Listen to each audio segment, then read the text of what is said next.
Good morning, good afternoon, good evening, and good night. You are listening to Holding Down the Fort with Alejandro Soto. Thanks for tuning in. I appreciate you listening and giving me some of your time and attention today. I've got a cool guest, Mr. Brent Helmkamp. But first, I want to let you know I've got a Patreon page. I started that thing, so if you want to uh, sign up, there's a free tier. I don't know if I have it set up that you can like sign up for it yet, but I'm posting stuff to it and it's going out to everybody, not just the like paid tiers that I have set up. So check it out. There are two tiers that you can like subscribe.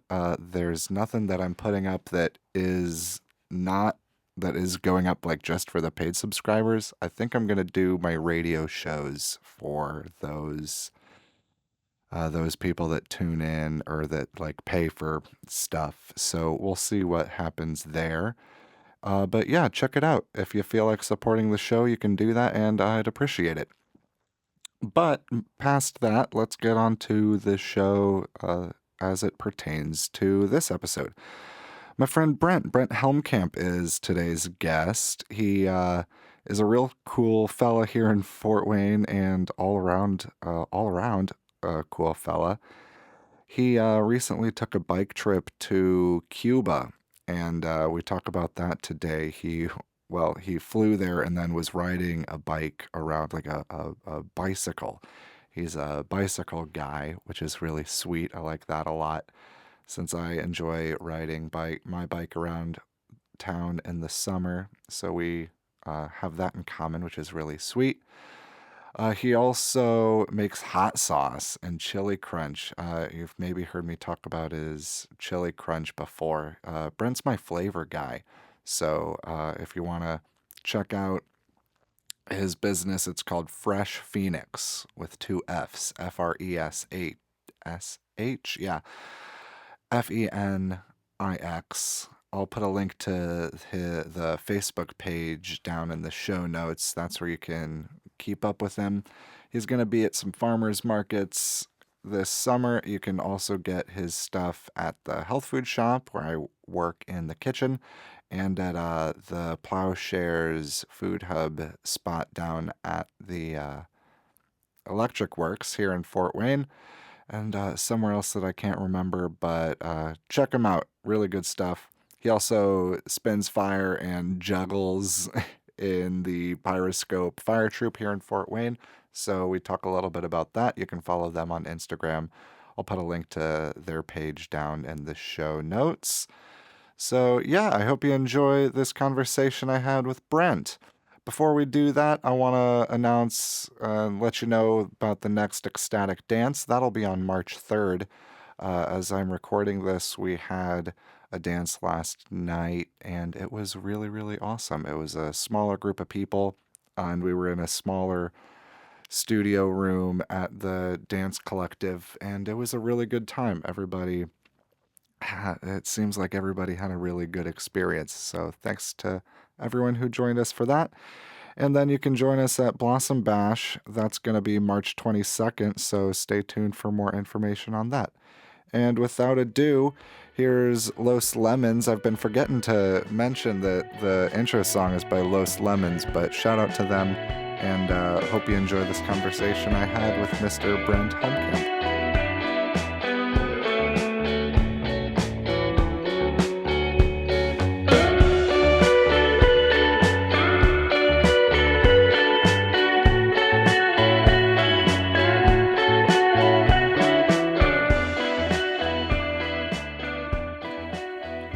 All right. Brent, thanks for being on the show. Thanks for having me. So I'll give you a little introduction. We'll be talking about your trip to Cuba today mainly. You're a bike rider. You've ridden a lot in Mexico too, right? Yeah. You've probably spent more time in Mexico than me, an actual Mexican, which is funny. You make the chili crunch and the good hot sauce that I tell everybody about with Fresh Fenix. That's at the health food shop, right? You're Yep. selling it at the Yep. health food As of shop? December. Yep. Heck yeah, hmm heck yeah. And man, are you a founding member of Pyroscope? Not Did a you? founding member. Okay. No, that happened long before I came Oh, back to Fort really? Wayne. I Okay. I moved don't know back. why I thought that. Yeah. I'm glad I clarified Yeah. that. So not a founding member, but in my eyes, a leading member of Yeah. That's Pyroscope, good. the juggling man. I think my sister calls you Chili Crunch guy, Okay. and she saw you up on Uh, at the debutantes yeah. ball, and I was like, "Oh, hey, did you see Brent up there?" And she was like, "Yeah, is that Chili Crunch guy?" I'm like, "Yeah, that's Chili Crunch guy." Yeah. I love that. So Nice. word's getting around. But you just came back from Cuba. How was that? It was pretty awesome. What were you doing there? Like, I know you were riding your bike, but you had some kind of alternate or Yeah, there's always goals a or lot of different plans. reasons for things to try to layer up goals and stuff like that. But I was trying to learn about Cuban agriculture because Oh yeah. their organic agriculture is really big there. Um, Riding a bike is always something I love to do. Practicing Spanish, and we were Oh donating some cool. items. We gave our bikes away, Oh and sweet. just kind of learning about Cuban culture. I've always been interested in the culture too. So all of those things together. Nice, Yeah. nice. Yeah. And you went like 300 miles, Uh-huh. you said, over the course of like 2 weeks? 2 weeks, yeah, solid Nice, 2 weeks, about nice. 300 miles, yeah. And you do a lot of gardening too, so the agricultural thing must have been of like particular interest to you, right? Yeah, it definitely was. That's what got me interested in Cuba about 10 years ago. Oh, So I've been okay. wanting to take this trip for a long time. I've come very, Huh. very close to doing it, but never actually did. And now is just the time. But that's what originally got me interested in it was when I learned about all the organic farms down there and Hmm. stuff like that. They have a history of organic farming. So Hmm. I I started looking into that, yeah. and yeah, that was the original motivator for sure. And the bike thing as well too, Uh-huh. because there's not a lot of cars on the streets there, and I Oh, love cycle touring, and it just seemed like the perfect place to ride a bike. So cool. Cool. yeah, Not a lot of cars. I yeah, didn't realize that. yeah, Huh. yeah. They have the old classic cars because after the revolution they couldn't. Well, we have the embargo, and they can't buy new cars, so they just have the old cars from like the 50s. And they just keep fixing them, and they're still keep them running and stuff like No that because they're way. like master mechanics. But um, Whoa. cars are expensive too, and it's Uh-huh. kind of a poor country, so there's just not a lot of cars driving around the city or the hmm countryside. So it's a perfect place for a bike to cruise around for sure. Are there a lot of like locals riding bikes then? Or is it Somewhat, like, yeah. It's a bigger form of transportation than here for sure. okay. It's seen as a more viable way to get around in the Uh-huh. countryside. We weren't the only people riding a bike on the highway. You'd Oh, pass some other cool. people, or even some oxen on the highway as well Whoa, sometimes. no So way. it's different down there. That's Yeah, awesome. yeah, Yeah, that's neat that they just keep fixing up their old cars. Like I was just talking with my friend Judith this morning about like the wastefulness of our culture. Like she was talking about this like chocolate company that did like a flavor run and Mhm. they ended up not like deciding to not produce that flavor. Yeah, So they had 50-gallon drums yeah, full of chocolate that just like went to the yeah, dumpster. yeah, Like, I'm like, no. I yeah, was just like, that's just so American. yeah. It's just And to hear about like Cuba, they're still fixing up cars yeah, that are 60, 70 yeah, years old. Like, yeah. yeah, it's possible. Out of necessity, but still, it makes you think that we hmm could do something like that, just a little to a degree, Yeah, yeah, for even sure. meet them halfway and Right? like we're Yeah, having to build less like a yeah, quarter the cars maybe or something. yeah. Huh. Exactly. That's cool. That's Yeah. cool. I didn't and so the farming aspect, they're doing like organic farming down there. I want to know more about that. Okay. Yeah. Like so you heard about this like 10 years ago. So they've Uh, been doing this for a while? yeah. So I'll give you a quick rundown on the history. So, Yeah. um, after the revolution, that was in like the late 50s, early Okay. 60s. The U.S. and Cuba didn't really get along because they're Uh-huh. communists and we're not, and everything like that. Yeah, yeah. So they linked up with the Soviet Union because they were communists too, and they found Mhm. allies in them. And so they would get a lot of there was a lot of trade between the two countries. So Okay. Cuba would ship sugar to them, and then the Soviet Union would ship Oh. them fertilizers and oil and like just basic food products like beans and stuff like that. And Okay. so when the Soviet Union fell in the late 80s, all of a sudden Cuba didn't have oil or fertilizers or Mm, food. And whoa. so they called the 90s the special period in Cuba. It was a really rough time where they didn't have, there was huge food shortages, and they didn't have fertilizers and oil all of a sudden. Hmm. So Hmm. they just had to figure out how to grow food, and they had to figure Whoa. out how to grow food organically because that was the only way. Uh-huh. So they started just figuring it out, and they would grow. Huh. Urban gardens became pretty big in Uh-huh. Havana, and they figured out a lot of stuff just out of sheer necessity. Whoa. And then it became more developed. And then in the 2000s, there's some pretty cool farms. They made some pretty good progress and gotten pretty knowledgeable with Hmm. organic farming. There's still food shortages there, but they've made a lot of progress for sure. And they're very Hmm. knowledgeable and advanced in their farming ways. So kind Whoa. of cool, yeah. So, like, you've been gardening for a while. That's a particular interest and practice of yours. What were some things that, like, was there anything you thought was really cool that you hadn't seen or, like, that you're bringing back that you're going to implement into your gardening? Perhaps it is a different It's environment different down there. scale and environment. Yeah, that's for Environment, sure. particularly tropical, Yeah, yeah. for sure. One thing that stands out, which I'm probably not going to do, but the coolest thing that I saw was some of their organic pesticides they did. So they Oh. would take tobacco, the stems from tobacco, and they'd put it in a big bucket, and then they would soak the leaves in water for like 3 days, and then they draw that up into a sprayer, and like that's just the Oh. organic pesticide. Hmm. You could spray it on anything, even like lettuce and stuff like that. Uh-huh. So that's pretty It's cool. just like tobacco Yeah, tea, pretty there's much. something in the tobacco that bugs don't like, you know. Huh. And so it's Interesting. just they just make a spray with that, and that was pretty cool. Oh. And then just seeing things that I kind of already knew about, but just see them doing it so well on a bigger scale, like giant vermicompost things where you take worms to create soil. There was an urban Oh. farm in Havana that had that on a pretty big scale, and it was just Oh, really, cool. they really know what they were doing. They've been doing it for such a long time. It Hmm. was just a process, you know. They know exactly what they were doing, so Mm. it's Yeah, pretty and they're cool. doing urban farming too. Yeah, I guess I just initially thought like yeah, rural farming, yeah. but the urban Well, farming it makes sense. too. Getting local food makes sense everywhere, but there in particular, because gas is so expensive, so transportation becomes Mm. even more of a factor. Oh, yeah, So yeah, if you yeah. grow food 100 miles outside of Havana, you still got to get it there. Mm. And that's Hmm. not Hmm. that far, that big of a deal, but it's even more of a big deal down there. So it just Hmm. makes sense to grow food more local because it's just right there. So Oh. the local thing for them is even more pronounced and more Uh-huh. important, you know? Uh-huh. Huh.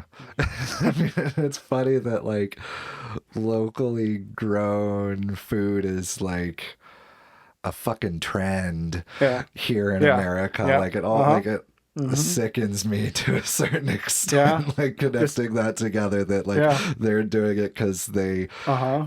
they don't have petrol fuel Yeah. and we're doing it Yeah. because you can put a higher price tag on a dish if it's Yeah. farm to table or like Right.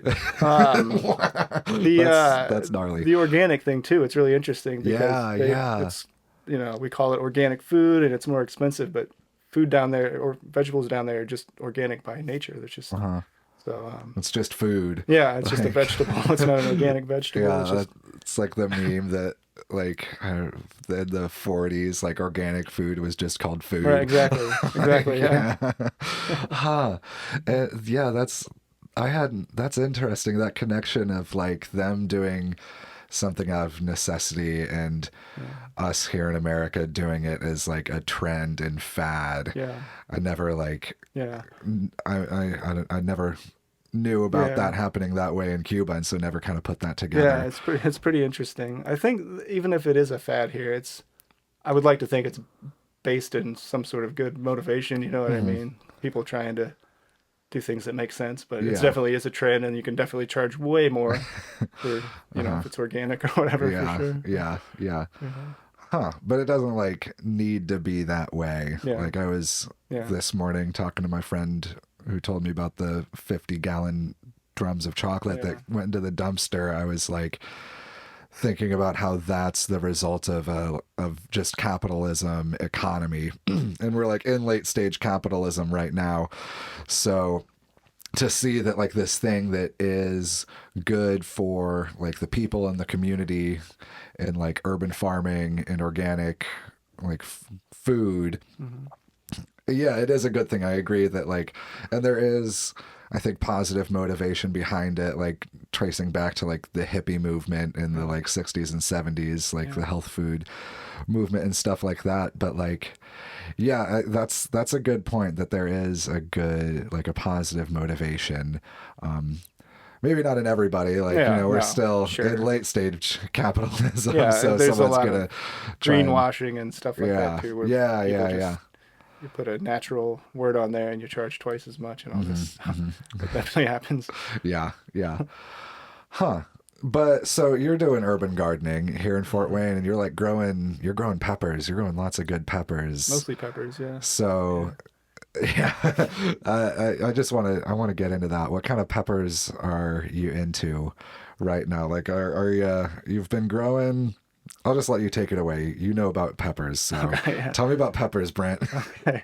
Yeah. Most of my garden. It's a very small garden. It's just the backyard and in a DO8 in the neighborhood. But most of the garden is spicy peppers, and most of those peppers are a particular type, Cherapita peppers, which are from Peru, and they're little tiny yellow peppers, and they're pretty spicy. They have a strong citrusy flavor, and I use them in my orange sunshine hot sauce. So I need to have a supply of those, and they're pretty much impossible to buy. So you got to grow your own. That's cool. Um, and then I do just every year I'll check out a few other varieties I'm curious about and just kind of test them out and everything, and Hmm. maybe make some hot sauce for friends with those and stuff like that. But Heck yeah. it's mostly 90% Cherapitas pretty much. Nice, So yeah, nice. a lot of picking in August and Uh-huh, September. uh-huh. Yeah. Do you have like a stash of them, like dried on I hand, or? do.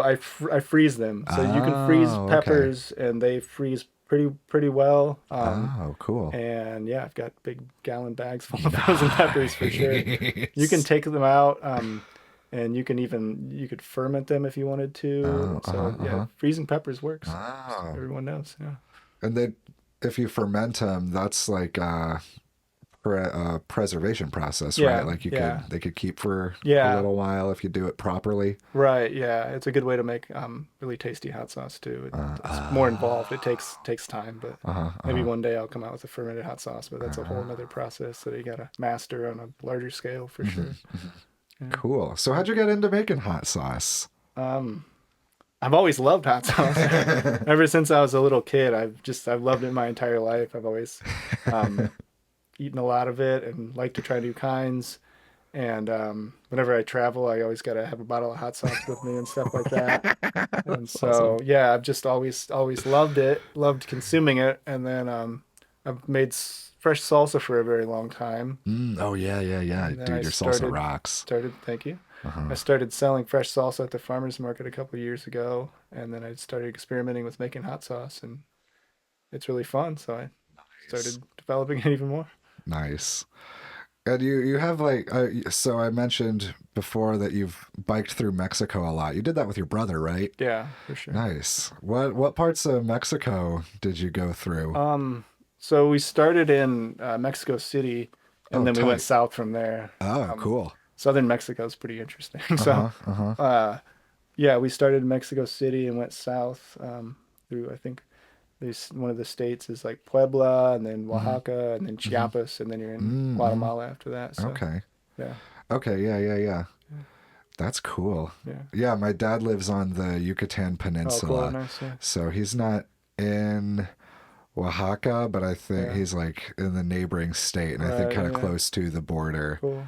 So yeah, Yeah, that's I awesome. love Mexico for It's sure. so cool. Like uh a couple of years ago, the Mexicans started getting a lot of heat, and Uh, it was a real bummer. But like, yeah, it's nice talking to people who've like been to Mexico and uh, experienced the culture, yeah, and like everyone's like, yeah, Mexicans, are super awesome, like super nice people. It's like as long as you don't mess with the cartels or Yeah. like try and cut into their Right, their yeah. money, like and you give them money, you go in if you're just like a tourist and you're Yeah. buying their food and supporting the economy, they're all about having you around. Yeah. Um, Yeah. yeah, that's awesome. That's super cool. Yeah. When did you do that? That was a long That was time a ago. while ago, right? Yeah. 2009 maybe. Okay. Very long time ago, yeah. Cool. Very long time ago. Neat. Yeah. Neat. Yeah. Did you get any like good hot sauce down there? In Mexico, yeah, everywhere you go, there's good Yeah, hot that's sauce. true. There's good hot sauce fucking Um, everywhere. and then we went down to Central America too, and the Oh, rest of cool. Central America is not as spicy as a place as Mexico, but we would come across Mm. some interesting sauces here and there, in Costa Rica and Guatemala sometimes too. So definitely collecting bottles of hot sauce as we go and traveling with them even on a bike. So it's always That's fun. cool. So, Kind of like a flavor postcard yeah. for the Yeah. places that you visit. Jazz up your beans and rice, that's for sure. Yeah. Yeah. Yeah, you gotta be able to jazz up the beans and rice. That's so much of what it is. Like some other friends of mine are switching to like a more plant-based diet. Like they're cutting out meat and cheese. Hmm. And so I was talking to him about like what foods to do because I was like asking them, okay, what do you eat? And they're like, or what did they used to eat? Because they're changing their diet now.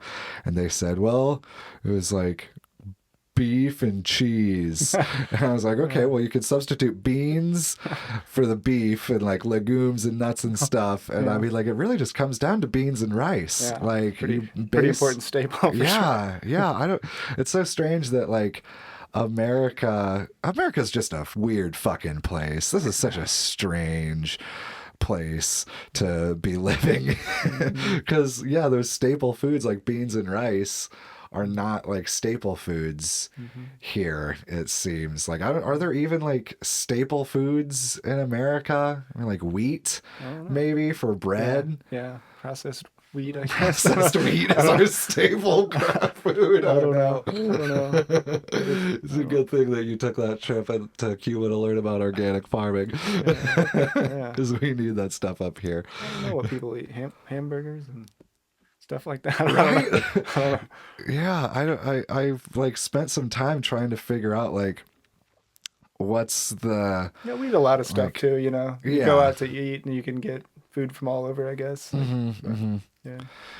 Yeah. yeah the whole melting pot Right, thing with it yeah. being a mix of so Yeah. many different cultures. A lot of variety here for like, sure. That's, yeah. Yeah. And maybe, I don't know if that's like good or bad, like because I mean in Cuba there's probably this deeper history of their culture. Like I don't know how long people have lived there, Yeah. but like long time. Yeah. long time. Yeah. And is that where like the settlers, like the first people landed? Yeah, Like Columbus, did he right. land in Cuba? I believe Is that so. the Yeah. idea?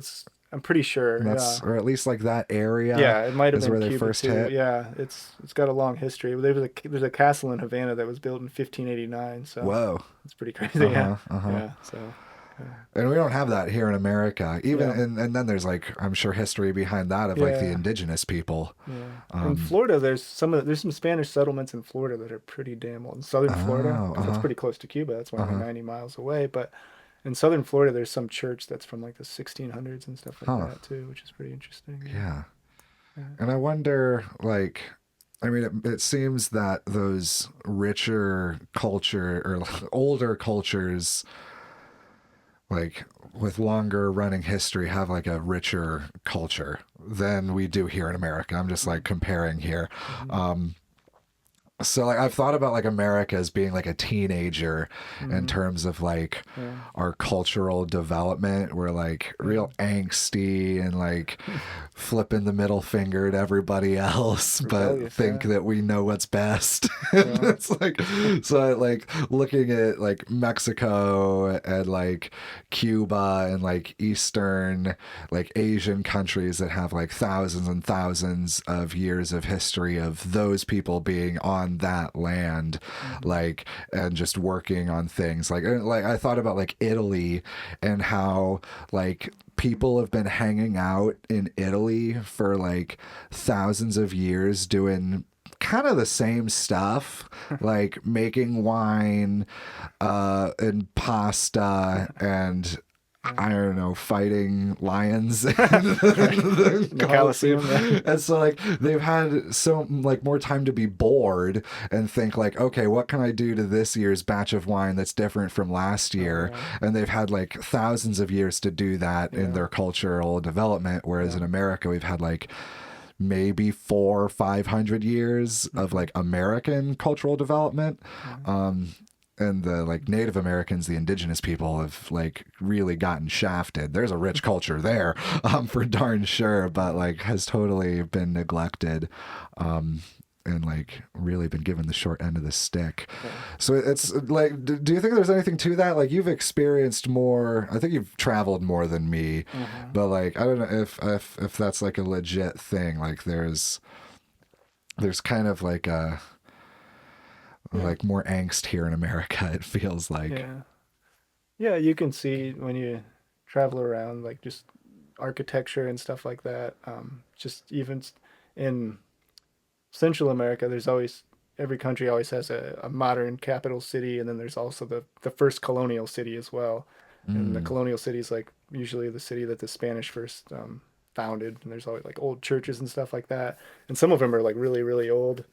And I guess even that's like new. That'd be called like the New World. I haven't been to Europe, but I'm sure traveling around Europe, you see stuff that's just super, super old. You know what I mean? Like thousands of years old. So I haven't really experienced that. In India, I was there and I got to experience that a little bit. Like it's a city called Varanasi, and there's people have been living there for thousands and thousands of years in that same spot. So that's pretty interesting. Definitely some deep, long culture there for sure. But, yeah. But it's cool to like, I guess on the flip side, I'm complaining, but let me try and see it as an opportunity and stop being a hater. Like we have an opportunity and like the chance to work on like developing that culture here and like to figure out what we like to do and like spend our time as doing as humans.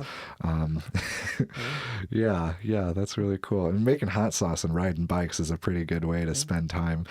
I don't make hot sauce, but I consume a good amount of your hot sauce and I ride bikes around here. So I think I agree with your life choices, Brent. And so what about Pyroscope? You're like a pretty you're a kick-ass juggler.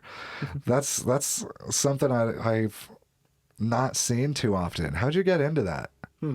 I think it's hard to say, but probably like seeing people at like music festivals, like spinning fire and stuff like that, and just kind of getting the idea in the head, and then trying it out and realizing it's really fun, and then getting motivated to get as good as I can at it. Heck yeah. And just keep going. Yeah, it's such a cool like skill that people develop. Like me being a musician, I put all of my well, not all of but most of my energy into like developing that skill.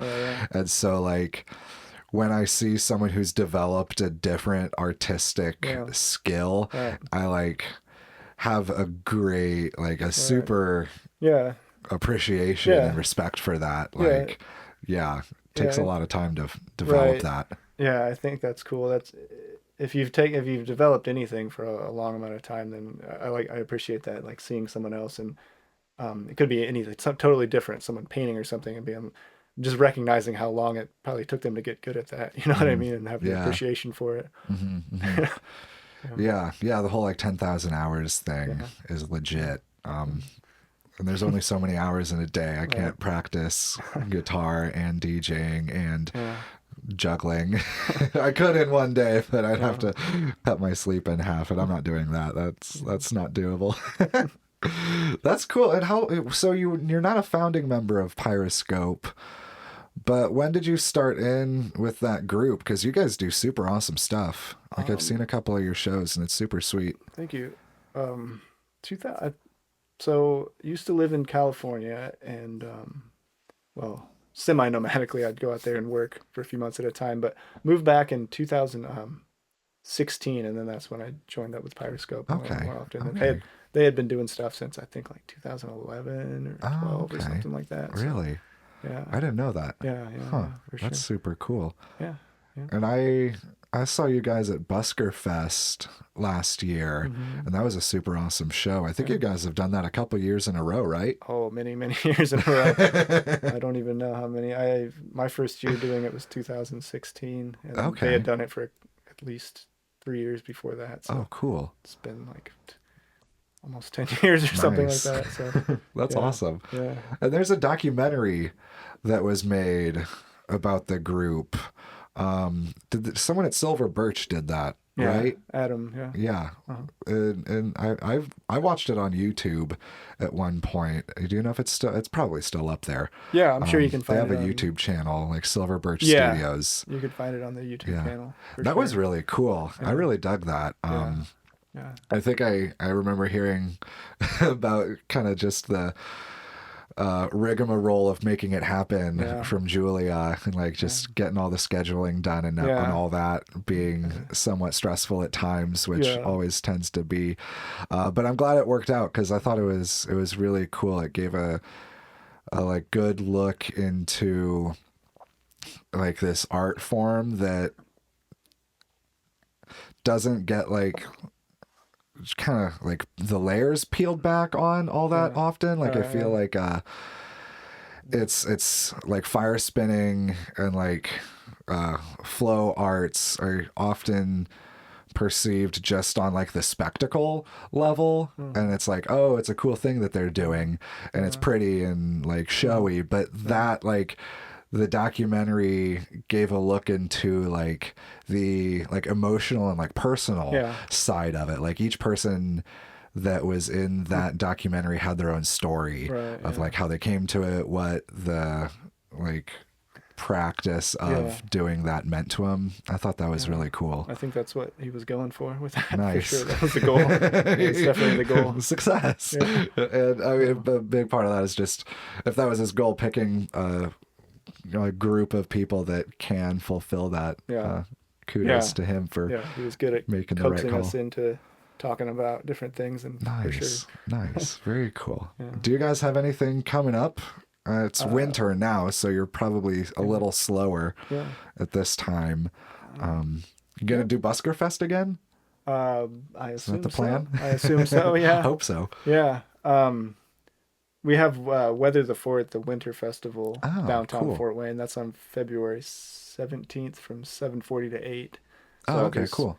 there's always bands and food and ice sculpting and then fire spinning. So Cool. we're gonna do that. And then Nice.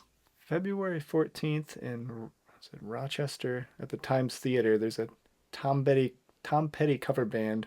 No And we're way. gonna be doing they're gonna do a set break, and we're gonna do a little LED show in the middle of that. Oh, So cool. yeah, should be That fun. sounds awesome. Yeah, yeah. Yeah, that's well, Weather the Fort. You said that's the 28th, That's this February 17th. February 17th. Okay, I'll try to find a link to that Yeah. and put it in the show notes. Yeah, yeah, that sounds cool. Very nice. Are you making more hot sauce? Yeah, gonna get back on the wagon here soon. Nice, nice. Start scheduling some farmers markets for sure. I usually do more in the summer, but I'm gonna start doing a couple winter ones at the Bar Street Market, which is in the old candy factory, in the wintertime Yeah, every yeah, Saturday. yeah. So I'll do a few of those in the next couple coming up months. So, Nice, nice. Heck yeah. Are you doing salsa still for that? yeah, for Nice, sure at the nice. farmers market. Fresh Heck yeah. salsa and then orange sunshine hot sauce and the chili crunch. Nice, Gonna nice. try to ramp things up and get back in there. Heck yeah. sure, Yeah, yeah. dude, the chili crunch Yeah. is so good. Yeah. Like Thank you.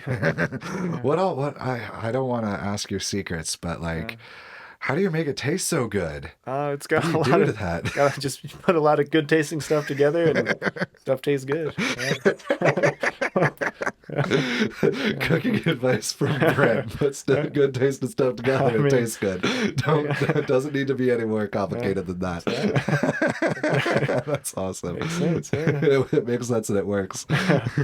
Yeah, and the orange sunshine, it does. That's I want to like try a cherapita like on its own to Yeah. try and get that like the Did you grow citrus. some? Did you have a couple? I Or? don't think so. No, Okay. I think I grew something else. Okay. Maybe the And bikinias. Okay. yeah, yeah, Okay. Yeah. yeah. So hopefully maybe this coming season I can get a couple Yeah. more plants from Yeah. you. I'll get for sure. I'm gonna Cool. probably today. I'm gonna get some Oh, seeds nice. starting up here pretty soon. So, Nice. yeah. That's rad. Yeah, I want to do a better job on my garden this year. I say that every Hmm. winter that I'm like, all right, this year Yeah. I'm going to do it well. So just like a little bit better each year Yeah. For sure. would be Where do sweet. you have plants at? I've got a plot at my mom's Oh, house. okay. So Cool. in her backyard, I've been working on the same piece of dirt for, I think this will be like my eighth Yeah. season, Yeah. seventh or eighth growing season, working in that Yeah. little plot of dirt. I've got some compost piles Yeah. that I need to tend to this spring for sure. Hmm. And it's really cool. Like I've been bummed that the last couple of years I've not had as much time to put into gardening and Yeah. like Yeah. it's good. It's a good thing to do. Just like Yeah. getting outside, Yeah. being under the sunshine, Yeah. maybe getting a little bit of a sunburn. Yeah. It's a lot of work. Yeah, That's yeah. for sure. But like always so worth it. Yeah. Like with that conversation I was having this morning about like food waste, I brought up how like so few people know like how to cook and like what to do with ingredients. Yeah. And so like yeah, that's and then and so then past that how it takes work to like utilize ingredients and to like cook things. Yeah. And I think it takes a little it probably takes more than just putting good things together to get something good. Like yeah, you got to do that, but like there's in January you're starting your seeds. Mhm. And so like that's the effort and the labor that goes into it. Yeah. And like I'm really hating on American culture today. I don't know why. But like it seems like there's so much rampant laziness and people don't want to like put effort into Yeah. things, whatever it may be. In this case, growing a garden or Yeah. peppers for tastier, fresher Yeah. salsa. Like, but it's Yeah. worth it, right? Yeah, it's just it's very fast. Everything's fast Yeah, and yeah. speedy and convenient and stuff like that. mhm. And so I think we just need to slow the hell down, basically. Yeah, They're one of the groups in Cuba that just came around. I think it's worldwide based, but they linked me up with a lot of farms, and they have a website. It's called the Slow Food Movement, and there's a lot. I was thinking about that name, the Slow Food Movement. I think there's a lot behind that. It's an intentional name, yeah, yeah. because it takes time to grow stuff. You know, Yeah, you put a yeah, pepper in like 6 months, you start the seed now. Uh-huh. So it Yeah. just takes time. Yeah. Yeah. That's a really good point of just slowing down and being able to appreciate the fact that it takes 6 months to go from seed Yeah. to pepper. And like if you do that, you appreciate the pepper so much more. Like it doesn't just appear in the case, Yeah. the produce case at the grocery store. Yeah. Like someone started that seed Yeah. months ago so that it could be here right now. Yeah. Like we've gotten disconnected from that. Yeah, Yeah. that's a good thing about just growing a small garden too, because you see how much work Yeah. goes into it and how hard it is, and you grew all this for this time, and you got your one broccoli head or whatever, and then you go in a grocery store and you just see all that food, and you think about what went into getting that food there, Yeah, and you think yeah. of how many farms and how many farmers and how much like work went into that, and then you can kind of appreciate all the stuff in there, Yeah, how much yeah. work behind it and everything like that. So Because, yeah, we don't need to like go back to the point of everyone growing all their own food. Yeah. Like, I don't think we're going to get rid of factory farming, nor do I think it's like necessary, Yeah. perhaps. Yeah. But to like kind of, if we adjusted our perception Sure. Yeah. of what comes out of that method of production, Yeah. then maybe like we won't, we'll be more mindful about what we're throwing out, and then just do a better job of slowing down. Like if you have less waste, then I think that's a good way of being able to like slow down. Yeah. Like it's a wow. This is a good one. Yeah. I hope people have listened to this far, because this is really good stuff. I have checked out the statistics for the podcast, and I try not to. I didn't for like almost a year. I just was like doing the thing, and then I found out where I needed to click to look at the statistics, and like 33% of people are like active listens, which means they listen through 75% of the episode. So like when it gets to the later point of the episode, I try to like give props to people if they're still listening. It's like, hey, you're in like the 95th percentile of attention spans in America, so good work. Yeah. Yeah, That's interesting that you can look at that and see where. it's technology. It's so easy. Like I can look, like it has a map of the world and where people are like listening from, Crazy, at least yeah. on my website. I don't know if it can do that for like the Spotify statistics or anything, but yeah, the stats and all that on websites and technology, it's pretty wild. It's pretty cool. Well, Brent, thanks for being on the show. Is there anything you want to like point people towards? Any pages to follow? I know Pyroscope has a page and they post stuff every once in a while. Is there anything for Fresh Fenix that people can? Yeah, I have get a website eventually, but yeah, my Facebook page. I'd like to get some people on there, get some likes on there. Sweet. For sure. I'm just gonna start trying to get in there and build things up and get things moving. So Nice. check out my Facebook page, Cool. Fresh Fenix with F's. So Fresh Fenix, 2 F's. Heck yeah. And you're gonna do the Bar Street Farmers Markets. That's the plan, right? Yeah, for sure. Nice. Yep. Definitely check that out. Downtown on Bar Street and Saturday morning. It's huge. It's growing. It's 2 full streets now, and it's packed. They got pony rides for the kids and stuff like that. So there's Are they doing pony rides indoors? No, out do on the that street. when it's outside? They pull up this pony wagon in the alley, and then they way. ride them around the street or whatever. Oh yeah, I did see that. Yeah. Pretty wild. And they got to awesome. shovel up all the poop at the end off the cement, and it's pretty. That's but awesome. People seem to enjoy it. So. Heck yeah. Enjoy it enough to tolerate the smell of horse dung. That's good. I mean, what's better in a summer morning than the smell of a fresh horse pie? That's great. Well, heck yeah. Everybody get some Fresh Fenix salsa. Or can people like get stuff from you if you're not at the farmer's market? Do you do any like special ordering or stuff like that? I don't want to like force your hand. You can say no if that's like too much trouble for you, but no, not really. Eventually I'll have a website and stuff like that, or a way to do that, but that's a lot of the idea behind starting to get into stores. So if you want some not fresh salsa, but if you want hot sauce and chili crunch, you can go to the health food shop, and there's a few other stores. Plowshares at Electric Works has my stuff now. Cool. Nice. So there will be more coming soon. So nice. Get on the Facebook page and like that, and I'll tell you the locations. But there'll be some more stores for sure. Cool. So, heck yeah. Very cool. Well, thanks for being on the show, dude. Appreciate your time. Yeah, thanks for having me. Righteous. Yeah.